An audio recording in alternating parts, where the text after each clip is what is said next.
Netgear security flaw, Uber does not care about your privacy, and why I recommend that you do it until you stop fainting. All that and a whole lot more coming up on Tech News Today. This is Twit. Bandwidth for Tech News Today is provided by CacheFly at CACHEFLY.com.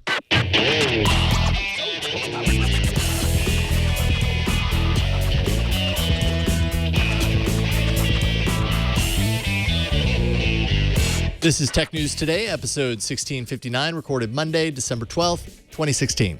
This episode of Tech News Today is brought to you by Rocket Mortgage by Quicken Loans. Rocket Mortgage brings the mortgage process into the 21st century with a fast, easy, and completely online process.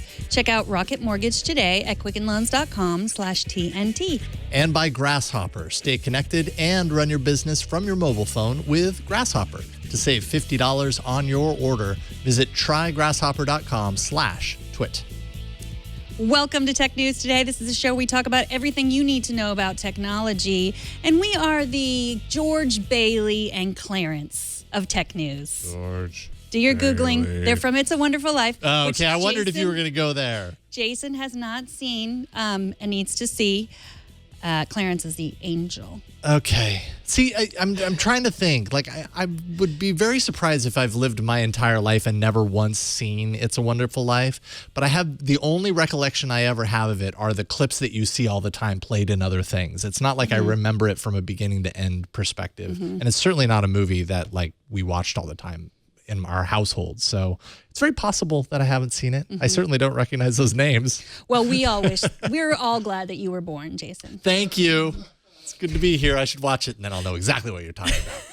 There are a lot of, actually I know what you're talking about. There are a lot of Netgear routers out there, and if you happen to own one, listen up. A researcher publicly disclosed information about a vulnerability on a number of Netgear routers that could result in the router being taken over in ways that allow them to spy on traffic and launch other attacks. The vulnerability was reportedly disclosed to Netgear back in August, but after the researcher, codenamed Aceworm, heard nothing in return, that information was later taken public, so that's what we have here. The U.S. CERT Coordination Center rates this flaw a critical 9.3 out of 10. This is a pretty major deal. Netgear is confirming this in light of the public report over the weekend that it exists on 3 routers. However, other researchers are showing that at least 6 other models are likely included in this.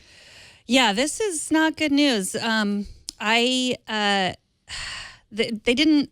It's not so much the insecurity of it; it's the non-acknowledgement when someone tells you. So I mean, Chris Salazar, lead for digital strategy for Netgear, he acknowledged it. I guess yesterday on the 11th in a tweet. But before that, they didn't do anything about it, and that's a bummer. Well, yeah, especially when based on what this researcher Aceworm said, submitted it in August, never heard anything in return. And I mean, when that happens and it's something significant, you have no idea what to take from that, right?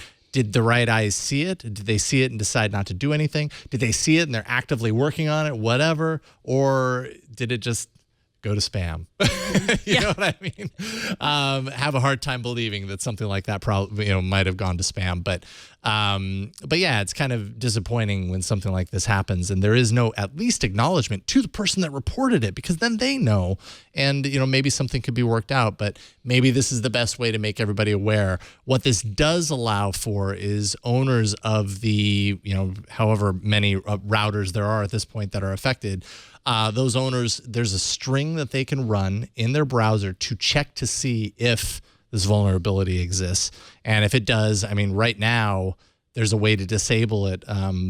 But when a power cycle, it basically is reintroduced. So obviously there's probably going to have to be some sort of a permanent firmware update down the line, hopefully soon.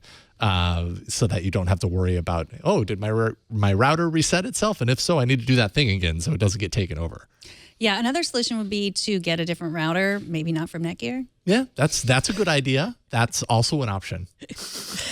Well, Bill Gates and other billionaires just launched a $1 billion investment fund to back high-tech clean energy innovation. Breakthrough Energy Ventures is the 20-year fund that's backed by big names in tech, including Gates, Jeff Bezos, Marc Zuckerberg, Marc Benioff, and Jack Ma from Alibaba. The announcement comes at a time when President-elect Donald Trump has just filled his cabinet with several opponents of clean energy. So these are a bunch of people with a lot of money betting big. Like, this is a long-term fund that will last a long time with a lot of risk because they all have a lot of money and they believe in clean energy.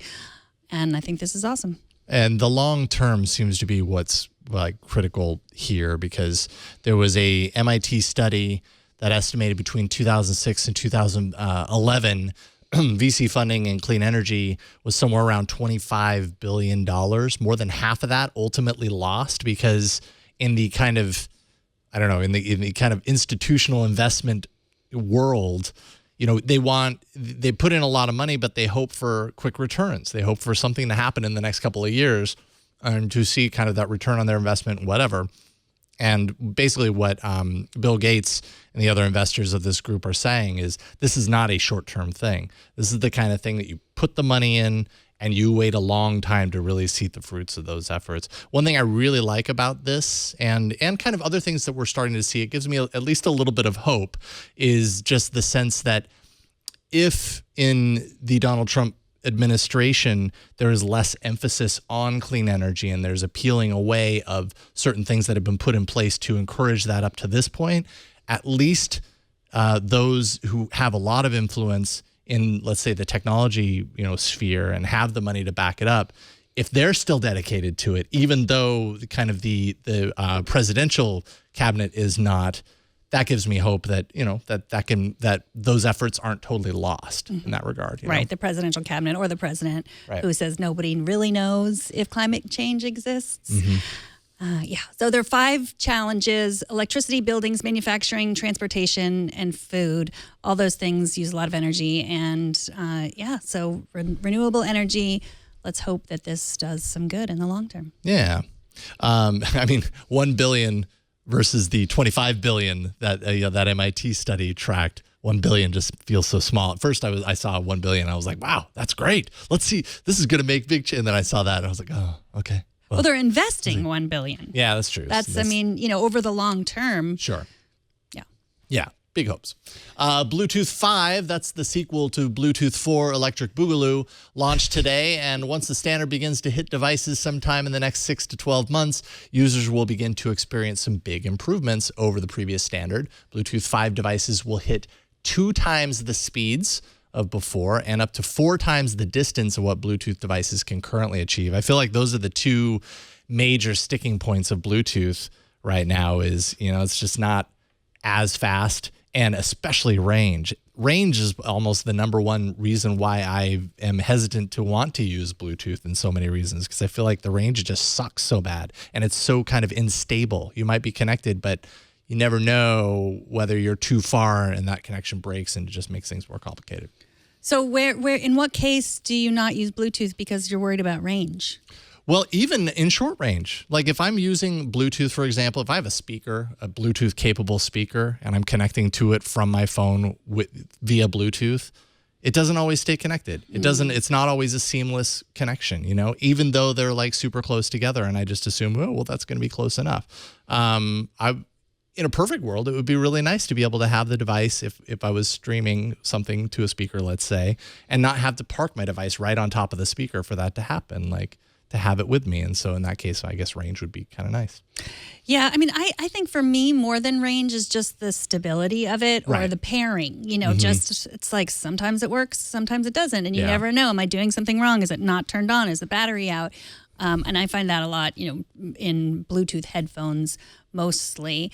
That's frustrating. I'm wondering if this new standard will take more battery, because I don't have any Bluetooth issues with my Apple Watch. It's always connected with my phone, even, you know, when I'm, I guess, you know, pretty far away. Like otherwise it'll connect if we're on the same Wi-Fi network. But is that going to be, you know, taking more battery life from my watch? Like, is that going to be an issue? Because that to me is more important than, you know, being able to be further away from my phone. So I worry about that. Yeah, and what are the differences between Bluetooth 4 or 5 as compared to Bluetooth LE, which is the low energy, which you find in a lot of like wearables and stuff, which for that very reason, they're used because they're more battery efficient, more perfectly adept for things like wearables. So for Bluetooth 4 and 5 is a totally different standard than Bluetooth LE. That's what I'm wondering, actually. As we're talking about it, I don't know the answer there, whether they are I know that they're different, but I don't know if they're part of the same category or if they're just, different flavors, whatever. But I do know with Bluetooth 5, you'll also get improved efficiency of Bluetooth beacons, which means that when someone pushes an ad to your phone, you're more likely to see it. So that's good, right? Yeah, awesome. Yeah. Absolutely. as Jammer B groans over in the corner. But we don't get an increase. It's not going to be better sound, they say. Like you have Bluetooth headphones. It has nothing to do with that. I wonder if it'll solve the AirPod problem that we talked about on Friday, like getting, the Bluetooth signal to both ears through your brain. What I read did not mention that, but I would hope that would be the case, yeah. Instagram is rolling out live video on its app over the next few weeks. The feature, which was announced last month, will let you tap a button and stream video straight from your phone, like Periscope or Facebook Live. You can also scan the app to watch live screens, so look through and see who's live right now. But once the stream is no longer live, you can't replay it. So that is the big difference between Instagram's Live and Facebook Live or Periscope. And that is one way to prevent huge streaming mistakes, especially from all of the teenagers who might be on Instagram. But even so, if you have a child on Instagram, this might be the perfect time to sit down and have that talk. By that talk, I mean the dangers of live streaming. And how you probably shouldn't do it unless you know for sure.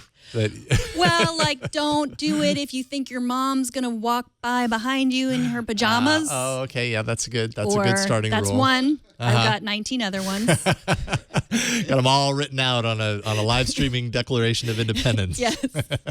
Obviously the differentiation between Facebook's and Instagram here is replay versus ephemeral, which just makes me feel like rolling out a feature that makes replay possible in Instagram is just a feature that they're holding on to for some time, because all these services are basically blending into each other at this point.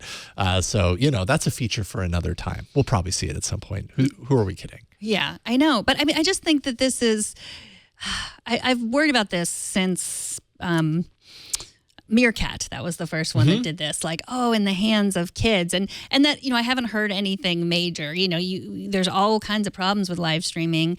But I haven't, but now putting it into an app that kids mostly use is, I'm really glad that they chose not to have those stick around. And I think that they're learning that's the teenagers don't want that kind of stuff to stick around. Yeah. They don't.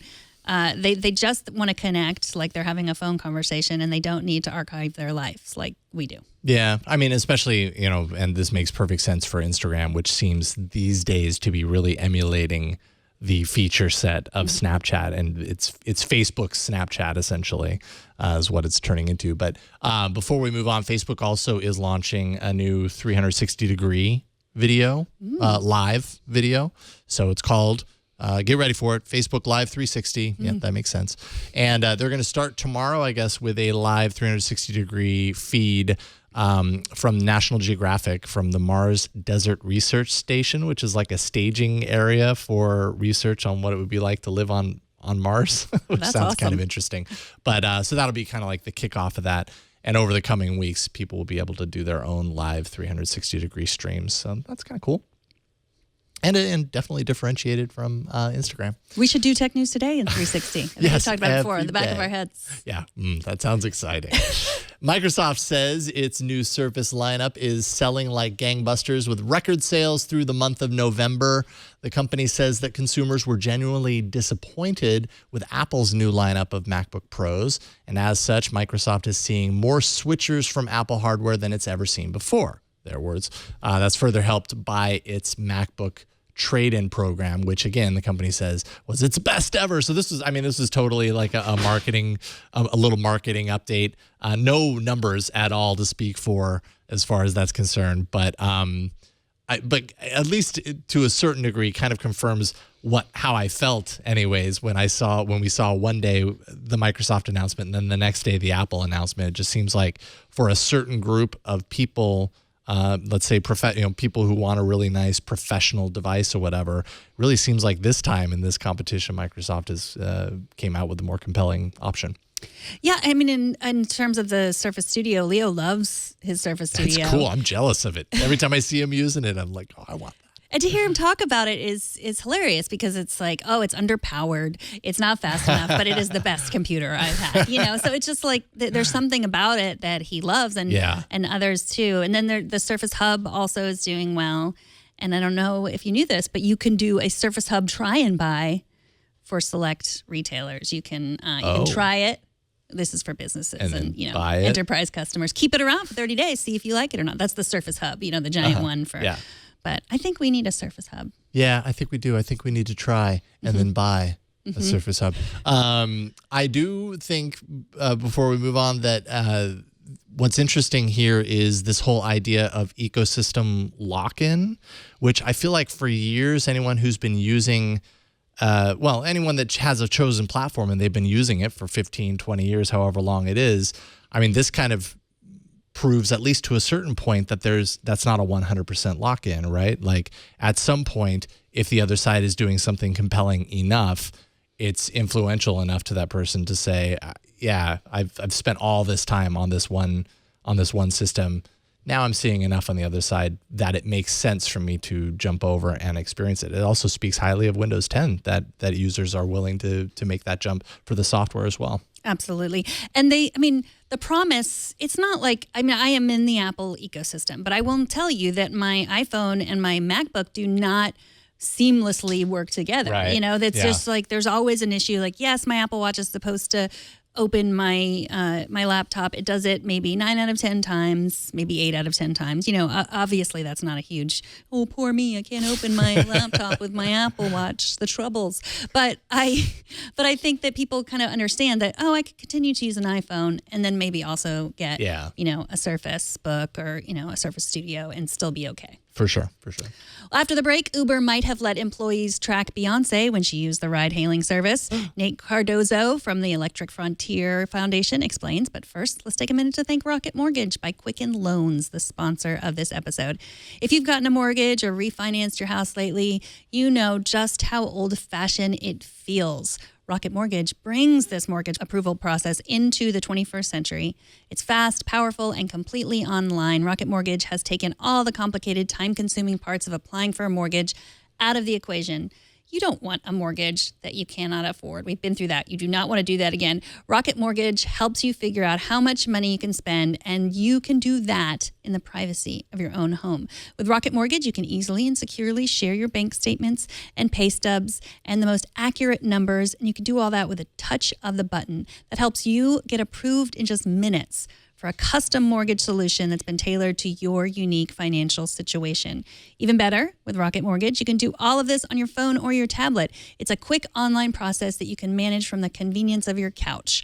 Rocket Mortgage offers real solutions, no gimmicks. So if you're looking to refinance your mortgage or buy a home, check out Rocket Mortgage today at quickenloans.com/TNT. That's quickenloans.com/TNT. Equal housing lender, licensed in all 50 states, NMLS, consumeraccess.org, number 3030. And we thank Rocket Mortgage by Quicken Loans for their support. A new lawsuit claims that thousands of Uber employees had access to location information that they should not have had, and they used it to track politicians, celebrities, and even ex-girlfriends and ex-boyfriends. Joining us to talk about the serious privacy allegations against Uber is Nate Cardozo, senior staff attorney from the Electronic Frontier Foundation. Welcome back to the show, Nate. Thanks for having me. So what does this lawsuit allege? So this lawsuit is an age discrimination suit alleging that Uber discriminated against a 45-year-old employee, which, of course, in Silicon Valley years is absolutely ancient. But among other things, he's accusing Uber of really atrocious data security and data privacy problems. So this is Ward Spangenberg. He was a forensic investigator for Uber. And he was a whistleblower of sorts, really coming out and saying like, hey, Uber employees that don't need to have access to this information have it, and they're using it, and then no one paid any attention to him. That's right. So Uber got in trouble in 2014, which was before this particular employee started. And in 2014, Uber, it was revealed, had something called God mode, where a number of Uber employees and executives could log in at any time and see where any Uber rider was at anywhere. And it specifically tracked celebrities and VIPs and stuff like that. Uber got in a lot of trouble at the time and claimed that they had reformed and they had cleaned up their act. This investigator, who started after the God mode story broke and after Uber claimed it had cleaned up its act, exposes not just that God mode is back and maybe now called heaven mode instead of God mode, but it goes further than that. And that Uber employees did things like routinely look at their ex's travel patterns. Uber admits that at least 10 employees have been fired for doing exactly that, which seems like there are probably systematic problems at the company if that's true. They paid a $20,000 fine for this in January of 2016 for the God mode issue, but it doesn't seem that seems like pocket change to them. It doesn't seem to have changed anything. I mean, we give our personal information to so many people. We trust that our passwords aren't being given away. Is it wrong? I mean, you obviously are involved in this. Is this how many companies act with our private information, and we're just drawing attention to it because Uber is a nice punching bag? Or so I mean, a lot of companies have access to our private information, and specifically our location, which is one of our most private data points. We all carry around tracking devices with us at all times. AT&T has access to my location. Google has access to my location. Apple probably has access to my location too. But the difference with Uber is that Uber has a track record of not treating that data with the sort of privacy and security and respect that it deserves. Just last week, Uber, or I guess it was last month, Uber removed a setting which app users had. I used to be able to set this thing so that Uber only had my location while using the app. Now my choices are always or never. And of course, to use the app, you pretty much always have to say always. And that's bad. There's no technical reason for the change that Uber just did. They made it apparently to let their systems collect more data on us. And given today's news with this lawsuit that they don't have internal controls on their employees accessing that data, now instead of employees being able to access my location while I'm taking a ride, they can access it right now while I'm talking to you, even though I don't have Uber loaded on this phone. I mean, I don't have Uber running on this phone. It's loaded. Right. It's running. It's installed. You've already granted it that access. Yep. Probably the last time you updated the app, it probably forced you to have some sort of change there. And then from that point on. And of course, I'm a security conscious user, so I have automatic updates set. So my app updated overnight, and I had no idea that the change had been made. I only saw it the next day. That's funny that you put it that way, because it could be either way, right? Like security minded. So take the updates because the update to the app is always, in air quotes, the most secure. However, that automatically opts you into whatever they decide the next round of updates are. That could be either good or bad for the user. I mean, is this kind of indicative of? I mean, it feels like growth at all costs was called out in the article, and that kind of stuck with me. And that seems to kind of play into a recurring theme that we see with technology companies in general, which is just that their kind of attention to what differentiates their technology is way more important to them and for the company's bottom line than maybe the privacy of their users' security, even though probably public facing. They're absolutely going on record and saying we take our users' privacy very seriously. Do you think that's just by and large, this is kind of a trend of technology right now? Well, it's a venture capital mantra to move fast and break things. And that's all well and good when you're talking about, breaking your laundry delivery app. But when you're talking about breaking our privacy and security, I think that move fast and break things isn't the right idea. Privacy by design sometimes, actually always, means deliberative choices so that you don't move fast and break things when people's security and privacy is on the line. Sure. So Uber responded. They wrote a letter to employees that was posted on Twitter and other places. It said it's absolutely untrue that all or nearly all employees had access to customer data with or without prior approval. This is more simply an honor system. We have built entire systems to implement technical and administrative controls, blah, blah, blah. And they say the access is granular. They had some access to customer data, but not all. Now, this lawsuit and the other people alleging this are former employees. So you compared it to the fact that Google always had our location, which we know, and Apple might have our location. Do you think that this is just a matter of Uber being a more toxic place to work and people, when they leave, really saying like, hey, and that this does happen at Apple and Google and other big companies? Well, so first of all, I'd point out that it's a non-denial denial. It doesn't say, the lawsuit that came out today didn't say that all employees had access, or didn't say nearly all. It said thousands. So the statement that Uber put out today isn't really a denial of the charges made in the lawsuit. It's a denial of a straw man. And then in terms of culture,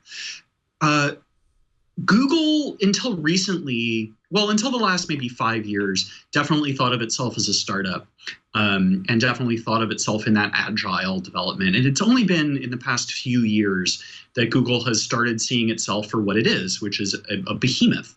Apple has seen itself as a behemoth for a decade. Uber still views itself as a move fast and break things startup. That's definitely the culture they have.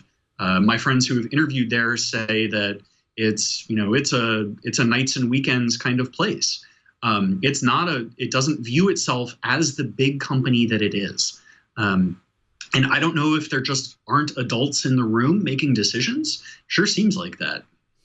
Well, when you use the move fast and break things in terms of our privacy and security, but just last week when we read, there was the piece in Back Channel about how Uber sort of ran a little roughshod over the regulations, the self-driving regulations in Nevada. You're talking about like putting a self-driving 18-wheeler from Otto, the company that now Uber owns. That you're going to really break some serious things, yes, real things, with an self-driving 18-wheeler if they are if they're not being honest about the regulations. So what should someone do? Do you think does Lyft have these same problems? Should we? What should we do in this sense? So I think the thing that we as Silicon Valley residents and as digital rights activists at EFF, the thing that we're doing is we're demanding that Uber change, that Uber roll back its location setting to allow users the choice that they deserve and that there's no technical reason why they shouldn't have. And we're demanding that Uber take privacy seriously and put into account auditing and actual granular limits to make sure that no one gets fired for looking up their ex's location or ride history. That shouldn't be technically possible. Here, I actually have a good example for you. I had a complaint a couple of months ago about something that happened at Facebook. And I happen to be personal friends with the chief security officer at Facebook, Alex Stamos. And so I email Alex and I'm like, hey, something weird is happening with this video. It's asking me to install Flash. You guys shouldn't be using Flash at all. And Alex is like, oh, that's totally right. There must be something wrong. Send me a link to the video. I send him a link to the video. And he's like, I can't see it because that video is not shared with me. That's the right sort of attitude for a company to have. Alex Stamos, the chief security officer at Facebook, couldn't see the video that I had on my page because it wasn't shared with him. My guess is if I did that at Uber, Uber, whoever it was that I'd be talking to at Uber, would just go into my ride history, right? They need the sort of controls in place on a cultural level as well as a technical level to make sure that employees only have access to the things that they legitimately need to do their jobs. Those sorts of controls, to the best of my knowledge, are in place at Apple and at Google and certainly now at Facebook. It's time for Uber to step up. Well, Nate, thank you so much for joining us. Nate Cardozo is a senior staff attorney at the EFF. Thanks for coming in. He's also N Cardozo on Twitter. He's a great follow. I love to read your tweets. So thank you. Thanks, guys. Take care. Have a good night. You too. All right, we got a voicemail. We don't get many of these. Hi, this is Randy Ray calling from Raleigh, North Carolina. I just got a Samsung Gear VR and I love it. It's really interesting. My girlfriend, every time she tries it, we were playing with one of the roller coaster games where you just ride on the roller coaster, and every single time she'd go down the hill, she would faint and black out. And I've never heard of that happening before, but she tried it a couple of times and she keeps blacking out. So I think we're going to stop trying it, but I was just wondering if you guys have ever heard of that happening. Thanks. Oh my goodness. That is crazy. I've never heard of someone fainting. I've heard of people getting, I mean, we talk about it every once in a while. It comes up, people getting nauseous in VR. I mean, it's a mind trip when you have a really good kind of like immersive VR like experience, and something like a roller coaster, I think, can also tap into somebody's phobias. Mm-hmm. And so there's probably like a connection there. I've never heard of someone fainting though, putting these things on, but that's kind of a testament to the technology. I don't know. It's crazy. I would say just keep doing it until you stop fainting. Just kidding. Move fast and break things. Yeah. Is actually what it would be. Wow. Yeah, that's crazy. I've never heard of that. I don't know if it's a good idea for her to continue doing VR, although that's a bummer because VR is really cool. But thanks for calling and letting us know. 260-TNT show is the number if you want to use your voice to leave us a message, and we'll play it on the show. Coming up, Silicon Valley will put you to sleep if we haven't already. But first, let's take a minute to thank Grasshopper. They are the sponsor of this episode. Grasshopper is a virtual phone system, and it's designed for entrepreneurs. Grasshopper works just like a traditional phone system, but requires no hardware purchase or software installation. You already have what you need. You already have your cell phone, right? With their iOS and Android app, callers can reach you wherever you are on your mobile phone. Grasshopper allows you to keep your existing number so you can maintain your brand. When you make a call, your client is going to see your Grasshopper caller ID instead of your personal phone number, so you can make it all official. That's your business number, and those calls that you make come from that business number. You simply select a toll-free or local number, record a custom greeting to go with that, and add multiple extensions for your business. And that just, that's even better for your business, right? Toll-free numbers are great for marketing, and they make your business sound more professional. Set up department and employee extensions with custom call forwarding to any phone in the world. You can get voicemails emailed to you as audio attachments. You can also send and receive SMS text messages from your business number. So it's all the same stuff that you're used to having. It's just you're routing this through your official business number. Join the over 250,000 Grasshopper customers today. Plans start at just $12 per month, and you have a full 30-day money-back guarantee. Turn your smartphone into a business line with Grasshopper. To save $50 on your order, go to trygrasshopper.com/twit. That's trygrasshopper.com/twit. And we thank Grasshopper for their support. TNT's fan of the day is David Sheneman, who you may remember as Friday's fan of the day. Turns out he meant to send in a picture, but it didn't happen for some reason. So here is David doing dishes while listening. And you can really tell by the look on his face that David absolutely loves doing dishes more than he loves tater tots. That is setting the bar low in this case. And he's got a lot of dishes, so I'm not very jealous. I'm not very envious of that. But, you're listening to the show, and that's the bright side here. Show us how you watch or listen to TNT. Just record a video or take a picture of yourself or your setup, post it on Instagram, Google+, Twitter, or Facebook, and use the hashtag HowIWatchTNT, and we'll find it. On BuzzFeed today, writer Stephanie Lee asks, can the tech industry code the cure to insomnia? She recently went to a Silicon Valley PR party where the goal was to put participants to sleep.